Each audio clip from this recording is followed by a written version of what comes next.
14 грудня 2000 року був важливий день для працівників Чорнобильської станції, адже в цей день на Чорнобильську станцію приїжджав президент України, а також були прем'єр-міністри і Білорусі, і Росії. І цей день був важливий, тому що була зустріч на блочному щиті 3-го енергоблоку. І тоді цікавились питанням, чи готовий персонал і станція до остаточного закриття, яке мало відбуватись 15 числа. Тобто важлива дуже дата у нас і 14, і 15 числа. Когда тебе говорят, все, чем ты занимался столько лет, ради чего набирался опыта, строил свою карьеру, оно становится никому не нужным. И история очень простая. Я получил очень... Мне никак не верилось, что нас действительно остановят навсегда. И я, когда мы остановились, и все... Я даже здесь не остался фотографировать, потому что у меня было очень сильное эмоциональное потрясение. У меня маленькие дети на руках, и я не знал, чем я буду заниматься после остановок. Потому что все, что я знал, все, что умел, осталось до 15 декабря. И эта неизвестность пугала, и я был совершенно подавлен. Поэтому окружающий мир себя воспринимал очень... поставил такую эмоциональную завесу, потому что больше уже не мог эмоций получать. Я кривить душой не буду, я не очень эмоциональный человек, и то, что это событие будет, и последний работающий блок будет остановлен, это было понятно. До этого была постанова Кабинета министров, до этого мы в 30 ноября 1996 года остановили первый блок, и никто его там пускать не собирался. То есть, я прекрасно понимал, что это событие неизбежно. И поэтому, говорит, смирился, не смирился. Я понимал, что это будет, и, понимаете, здесь мы говорим о досрочном останове, выводе из эксплуатации, досрочной остановке, да. Но даже если не брать досрочное, то есть не брать политические решения, а просто правила, рано или поздно все равно любой объект, включая энергетический, атомный, должен быть остановлен. Конечно, было обидно, больно, что это происходит, и происходит именно с нами, именно здесь. И действительно, блок-то, в общем-то, мог бы еще и поработать, если бы была соответствующая воля нашего правительства. Раз было принято решение, не нами решение было принято, но наша задача была его выполнить. Мы его выполняли честно. На момент остановки 3-го блока я работал начальником смены 3-го блока НСБ-3. Мне было тогда, получается, 46 лет. То есть я считал себя опытным человеком, который научился безопасно эксплуатировать 3-й энергоблок. Что можно сказать? Днем остановок 3-го блока считается 15 декабря. Я этот день не считаю каким-то там символическим и какой-то вехой, потому что это была останова 3-го блока. В этот день меня не было на 3-м блоке, поскольку я был на отдыхе, межсменном отдыхе. Я сдал накануне смену, и после этой торжественной части я вечером принял смену и продолжил свою работу. Так что 15 декабря для меня этот день не имеет никакой роли с точки зрения памятного дня.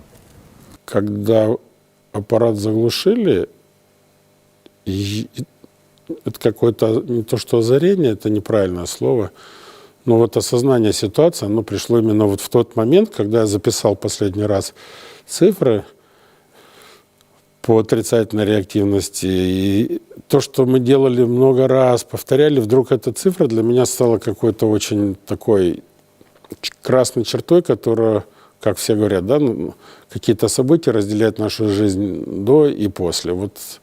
Эта грань, она была в тот момент, когда я записал и поставил значок бета. И сейчас даже вспоминаю, что я уже его больше никогда не писал. Я его больше никогда не писал. Да. 15 число, 15 грудня, воно було хвилююче. Я зараз згадую, як то кажуть, мурашки бігають по спині. це дуже хвилюючий був момент для персоналу станції взагалі. Хвилювались всі, починаючи від генерального директора, закінчуючи персоналом станції, тому що це був останній день працюючого енергоблоку і працюючої станції як такої. Тобто ми були на перехідному періоді між експлуатацією і припиненням експлуатації. Тому цей момент у мене закарбувався він назавжди в житті і був просто хвилюючим, особливим. Ну, для меня лично имеет значение очень сильное. Это вот 6 декабря. 6 декабря произошел окончательный останов третьего блока с энергетического режима. И этот блок остановил я, моя смена.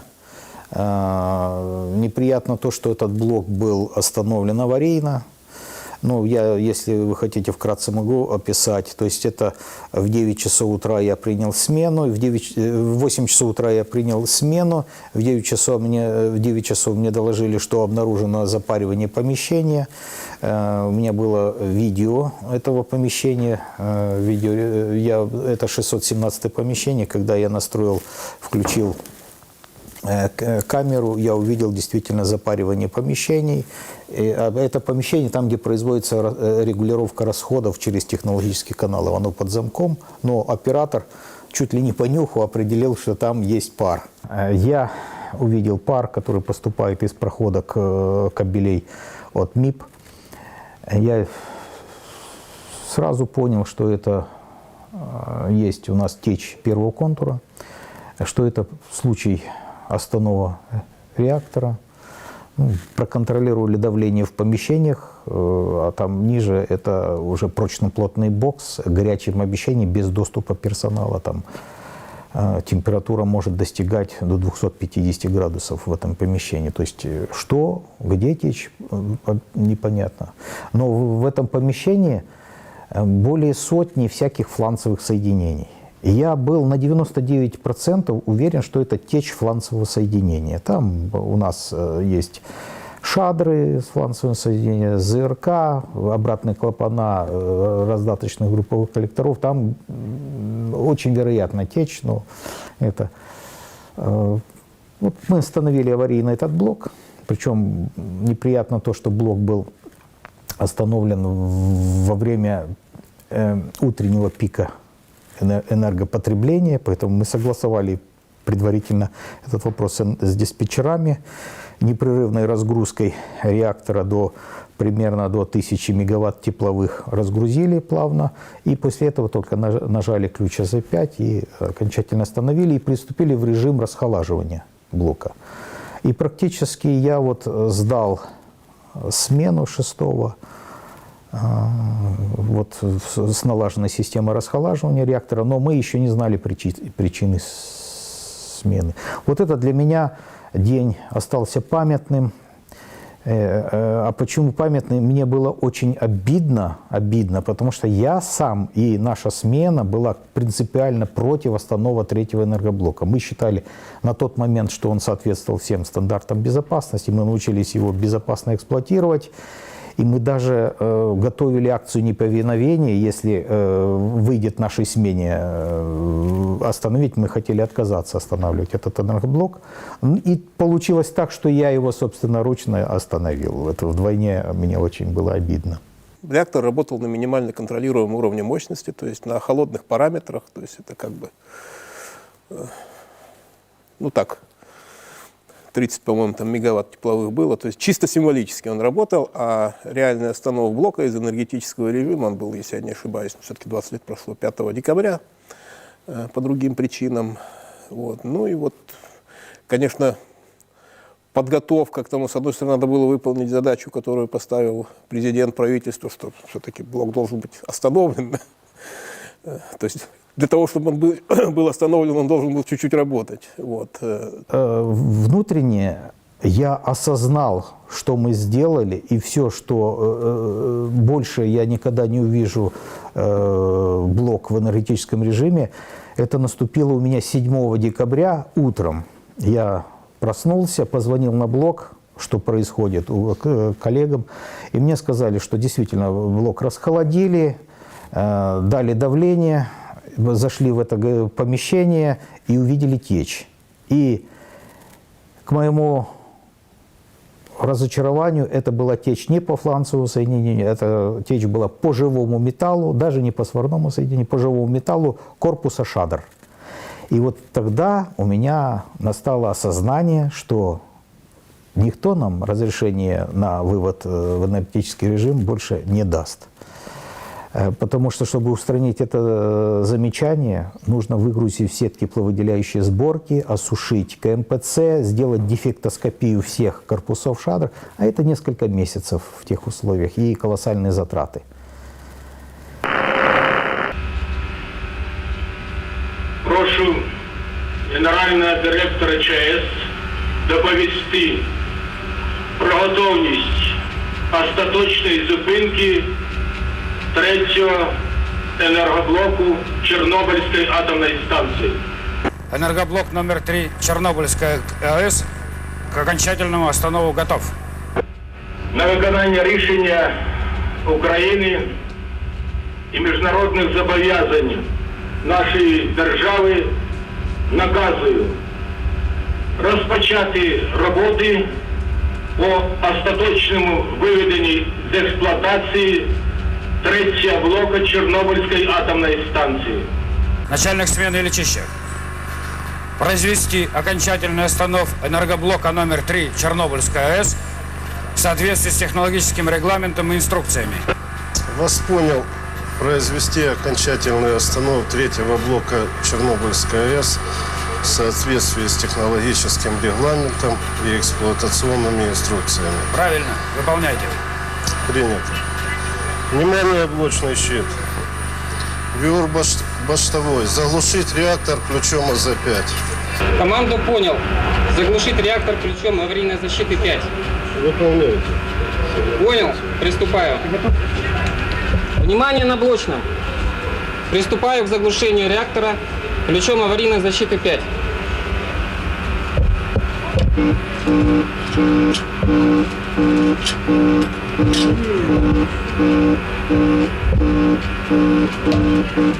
Есть режим АЗ-5. Все стержни идут в зону. Був цікавий момент тоді, коли, як то кажуть, експромт родився у начальника зміни блоку, коли він дав журнал зміни блоку Леоніду Кучмі для того, щоб він щось там написав. Таке своє, якісь свої враження. І це теж запам'яталось. Я написал, что я беру под свой личный патронат все проблемы, связанные с закрытием третьего блока Чернобыльской станции, и в первую очередь социальные проблемы. И расписался, и время поставил. І це лягло в журнал, і історично воно в журналі зафіксоване. Крім того, можна згадати ще й такий детективний момент, як кажуть, з цим пов'язаний. Тому в цей же день я, як начальник служби інформації, розумів, що історичний запис, його треба зробити на копію, тому що в подальшому ми будемо його використовувати. І відразу ж буквально в той же день я зробив копію і повернув журнал сюди на зміну до блоку. Але виявилось на другий день, що журналу вже нема. І головний інженер Юрій Нєретін попросив мене, щоб я надав йому копію з цього запису. І як кажуть, слава Богу, що та копія в мене одна єдина залишилась, тому що самого журналу десь не було. І ніхто при навіть такому розслідуванні, яке зробили службовому, навіть ми до сих пір не вияснили, де той журнал. Сейчас будет странная вещь услышать человека, который всю жизнь проработал на РБМК. Но вот осознание того, что это был политический шаг, это было вызвано там различными обстоятельствами, обещаниями денежными. Но для меня вот он стал таким, что реактор РБМК – это не самая хорошая конструкция реакторной установки. и влияние на персонал, на окружающую среду, его надежность, безопасность достаточно сомнительны были для меня. И даже несмотря на те сводные мероприятия по повышению безопасности РБМК, которые были выполнены после катастрофы 1986 года, все равно потенциальная опасность такого рода реакторных установок оставалась. И говорю, сейчас очень странно, не то что рад, но я с облегчением вздохнул, когда такой реактор в Украине был остановлен. Следующий слой, он такой для меня очень сложный, как я уже говорил, я не понимал, чем я буду заниматься, какая у меня будет деятельность. И поэтому я как бы тогда надеялся, что, вернее, что бы я поменял. Может быть, такое противоречивое, осознавая дефициты безопасности РБМК, вот мне хотелось бы, чтобы все-таки третий блок продолжал работать, чтобы мы не брали у страны деньги, а сами себя обеспечивали. Пусть бы мы его закрыли чуть позже или работали на пониженной мощности, но мы бы не были таким грузом на бюджете Украины, потому что каждый из нас платит деньги на снятие с эксплуатации Чернобыльской АЭС. Поэтому, вот, возможно, бы при всех нюансах моего отношения к РБМК, я бы, наверное, еще третий блок, мне хотелось бы, чтобы он поработал. Мы к тому времени остановили уже первый и второй блок. То есть, а вот особенно непонятна была причина остановки. Вот, например, вот возьмем Литву, Игналинская атомная станция. Ну какая причина остановки? Их в Евросоюз приняли. И мало того, что сначала приняли в Евросоюз, и они потом остановили первый блок, а через 5 лет, даже не через 5 лет, а через 8 лет второй блок. Евросоюз им выделил средства на снятие с эксплуатации в полном объеме. Прислал консультантов, которые рассказали, как нужно правильно снимать ядерные установки. То есть там был большой смысл. Почему Украина на тот момент остановила блоки? Ну, мы пишем, что проявляла какую-то добрую волю. Ну, это равносильно выстрелить себе в ногу и проявить добрую волю.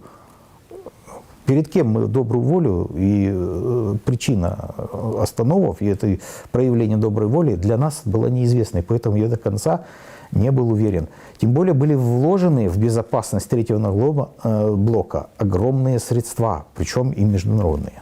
Первые 5 лет практически вообще ничего не делалось, ничего в плане снятия с эксплуатации. То есть не было ни программных документов, ни исполнительных документов каких-либо. То есть, ну, была некая растерянность там, проживания бюджетных средств. Вот. Мы теряли время просто в режиме остановок, судорожно создавая какие-то проекты, и такая спешка, вот, допустим, ХАЯ-2, смена подрядчика, невозможность его лицензирования. Сейчас мы его уже строим больше 20 лет. Поэтому вот в этом плане, конечно, мне хотелось, чтобы вывод из эксплуатации был более плавным, безударным. Мы остановили блоки и ждали готовность инфраструктуры. Выяснилось, что ядерное топливо-то выгружать некуда. И ядерное топливо находится в активной зоне в третьем блоке, выгружать некуда. А что такое хранилище? Активная зона – это не хранилище для отработавшего ядерного топлива, это размножающая среда. С точки, если вы были ядерным физиком, то вы знали, что активная зона спроектирована таким образом, что там максимальные условия создаются для самоподдерживающей цепной реакции. Это не хранилище. Так вот, до 2005 года мы топливо хранили в активной зоне. Соответственно, все системы безопасности находились в работе. Весь персонал был на местах, потому что реактор фактически это был в режиме остановок. Он в любой момент, его можно было вывести на мощность. Вот для выгрузки ядерного топлива нам понадобилось 15 лет. Это несерьезно. То есть, если бы была готовность инфраструктуры, было хранилище, куда можно было вывести, персонал бы все это сделал, освободил все 3 блока от ядерного топлива в течение 2 лет. Все. Создание определенного фонда, который бы не тратился там, а использовался действительно на цели снятия с эксплуатации, это было бы и разумнее, и выгоднее, и как-то я не очень большой спец в экономике, но РБМК – это один из самых электроэнергии, производимая РБМК, одна из самых дешевых, низкообогащенное топливо, одноконтурная схема. Вот. Поэтому мы бы были очень прибыльным предприятием. Поэтому мне бы, конечно, хотелось, чтобы реактор доработал до своего проектного срока, а потом начался тихий, спокойный процесс вывода из эксплуатации. У нас есть понимание, что нужно делать, как это нужно делать. Сейчас проблема в том, что где найти финансы для того, чтобы обеспечить эти работы. Потому что мы сейчас тоже длительное время находимся в стадии хронического недофинансирования. Это плохо. Вот для аналогии, вот, чтобы люди простые понимали, мы находимся, вот взяли кредит, а отдаем только проценты, тело кредита не гасим. То есть вот мы сейчас, можно сказать, вот близко к этой стадии находимся. У нас средства есть на то, чтобы содержать площадку, персонал, обеспечивать необходимый уровень безопасности, но мы не движемся, медленно движемся вперед, поскольку сами работы нужно масштабные выполнять, они дорогостоящие.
Снимается с эксплуатации, это первый, второй, третий энергоблоки.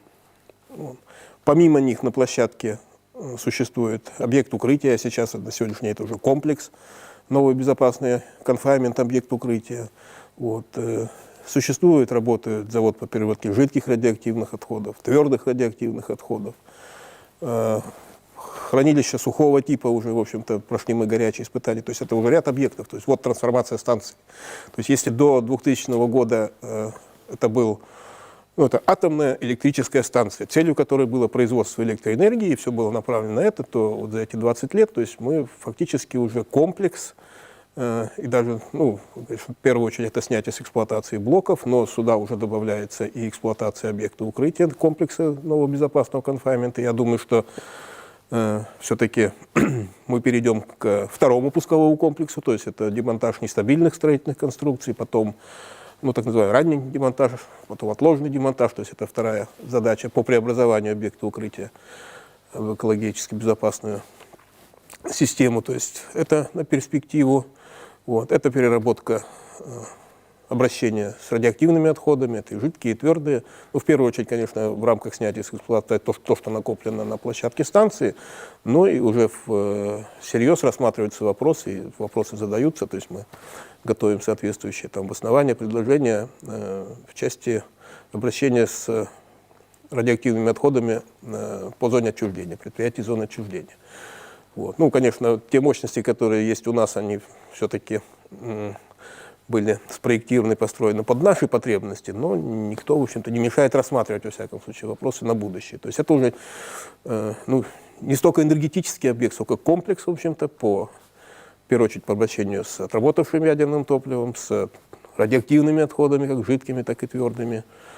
Ну, вот, если понятным языком попробовал объяснить. То есть, как бы я не упирался бы, вообще мне не нравится понятие закрытия станции. Вот, мне вот лично оно режет ухо. 15 декабря был остановлен последний работающий энергоблок. То есть он перестал вырабатывать электроэнергию. Станция, пусть она сейчас державное специализированное предприятие, вот, но это все равно Чернобыльская атомная электростанция, она работает. И на ней работают люди, и достаточно много. Задачи изменились, да, и это нормально. Хорошая такая ассоциация у меня — это такой вечер. То есть заходит солнце, люди готовятся ко сну. Как я уже говорил, 20 лет после остановы, как день пролетели, а 10 лет на вывоз ядерного топлива из Хаят-1 пролетят как миг. И мне бы не хотелось, чтобы потом наступила долгая ночь. Наша перспектива сейчас — это демонтаж нестабильной конструкции объекта укрытия, соответственно, создание какого-то фонда по финансированию этой деятельности, привлечение мирового сообщества, создание целой инфраструктуры, которая была бы задействована. И тогда это даст и жизнь, и перспективу площадки работникам, которые будут на этой площадке работать, городу Славутичу в том числе. Поэтому мне бы очень хотелось, чтобы мы сами сейчас, то есть персонал станции, собственными силами начали ведение таких работ. Мне кажется, это так привлечет внимание мирового сообщества, что нас обязательно должны поддержать будут. Украина опять не может остаться вечно-вечно с такой проблемой, как демонтаж объекта укрытия или саркофага, как его любят называть журналисты. До 2028 года здесь активная деятельность. Мы должны все 3 реактора законсервировать, создать зоны консервации, реконструкции шатров реакторов, создать барьеры безопасности, зоны контроля за нераспространением радиоактивных веществ. После этого блоки переходят в режим такой пассивный, где отсутствует на блоках самих деятельность, пассивно, с минимальным потреблением ресурсов. Это этап длительной выдержки. Но, казалось бы, то есть мы должны на нет уходить, наша деятельность, но на самом деле у нас параллельно производится деятельность по преобразованию объекта укрытия и будет функционировать инфраструктура по обращению с радиоактивными отходами. Ведь у нас накоплено за период эксплуатации огромное количество радиоактивных отходов. Это 2500 кубических метров твердых отходов, это около 20 тысяч кубических метров жидких радиоактивных отходов, для которых построены заводы, и в течение 20-30 лет мы должны все это переработать. Это я не считаю объемы, которые будут образовываться в результате снятия с эксплуатации и преобразования объекта укрытия. Плюс мы сформулировали конечную цель снятия с эксплуатации. Это очень важно, куда мы движемся. Мы сформулировали как создание на площадке Чернобыльской атомной станции промышленной развитой площадки интегрированной ядерной отрасли Украины. Это говорит о том, что мы претендуем на то, что мы можем в будущем снимать с эксплуатации действующие атомные станции Украины. По нашим планам, что касается снятия с эксплуатации, к 1964 году здесь должно быть так называемое бурое пятно. Вот, то есть по максимуму выполнен демонтаж всего, что находится на блоках. Ну, не буду я вам цитировать определение, исправил. Это касается блоков, плюс зданий и сооружений, связанных с энергоблоками. Ну, допустим, та же там ПРК, там еще ряд зданий. Вот мы и сейчас над этим работаем. Вот. Что касается Хаят-2 и новый безопасный конфайнмент здесь на 100 лет. Перевозка топлива — это где-то по самым таким оптимистичным прогнозам лет 10, не меньше 10 лет, это с Хаята-1, Хаят-2. Переработка твердых РАО — это тоже где-то там в диапазоне от 20-25 лет. То есть, если взять все объемы жидких РАО, твердых, то есть Ну, от 20 до 30 лет. По новому безопасному конфайнменту я сказал, то есть, в принципе, задачу дальнейших работ по демонтажу нестабильных конструкций, вернее, демонтаж нестабильных конструкций – это наша обязанность, потому что то, что было выполнено в 2008 году, стабилизация стабилизационной работы, это всего лишь позволило на 15 лет нам застабилизировать, а 23-й год, сами понимаете, это послезавтра. Вот. То есть тут тоже большой кусок работы. Ну, дальше загадывать сложно, наверное. То есть вот это ближайшая перспектива, то, что мы должны делать. Вот. Плюс те наши предложения, чтобы как-то на базе площадки Чернобыльской станции, то есть развивать эту тему, в первую очередь обращение с РАО, снятие с эксплуатации. То есть мы можем помочь спланировать процесс снятия с эксплуатации, разработать проекты снятия с эксплуатации, обосновать безопасность этих проектов, плюс помочь помочь спланировать необходимую инфраструктуру, а также обеспечить переучивание персонала, масштабная такая переквалификация персонала, который будет высвобождаться во время останова блоков на нужды снятия с эксплуатации. Я всегда, когда общаюсь со своими коллегами, там, ну, в первую очередь из других станций Украины, на Экэнергоатом, в рамках Совета главных инженеров, я всегда им напоминаю, коллеги, ну, понятно, что вы сейчас работаете над продлением ресурса блоков, это нормально, если это все обосновано, запас есть, да, это хорошо. Но не забывайте, что рано или поздно ресурс закончится, и вы все равно придете в эту точку, в которой мы находимся. Не забывайте об этом. У нас гигантский опыт обращения с радиоактивными отходами. Причем с удивительной спецификой – это наличие в них трансурановых элементов. То есть вся цепочка по формированию упаковок, характеризации, транспортировке и дальнейшего обращения, подготовки к окончательному захоронению – это такого опыта нет ни у кого. Еще бы я отметил великий опыт – это индивидуально-дозиметрического контроля, включая как внешнее, так и внутреннее облучение. Могу гордиться персоналом своего цеха радиационной безопасности, который на протяжении всех этих лет после останова при выполнении иногда настолько сложных в радиационном плане работ, это и стабилизация, создание НБК, торцевые стены, демонтаж ВТ-2, можно долго рассказывать, но мы всегда находились в правовом поле, у нас не появилось новых ликвидаторов, и сохранение жизни и здоровья, как бы это пафосно ни звучало, такая задача была выполнена. В этом плане вот дозиметрия, повторюсь, как внешнее, так и внутреннее облучение, это тоже наш сильный конек. И третий, наверное, момент – это у нас хорошая система накопления опыта. То есть создание такой структуры, когда знания систематизируются, они хранятся, и в любой момент можно ими воспользоваться. Это очень важно, потому что иногда найти чертежи какой-либо установки, это принципиально для того, чтобы оптимизировать и затраты, и индивидуальные дозы облучения, и количество персонала. Накопление и сохранение знаний, то, что называется continuous knowledge, это принципиальный момент в обеспечении безопасности любых процессов, не только работ по снятию эксплуатации. Такой опыт пригодится не только на ядерных установках или радиационно опасных объектах, это можно использовать везде.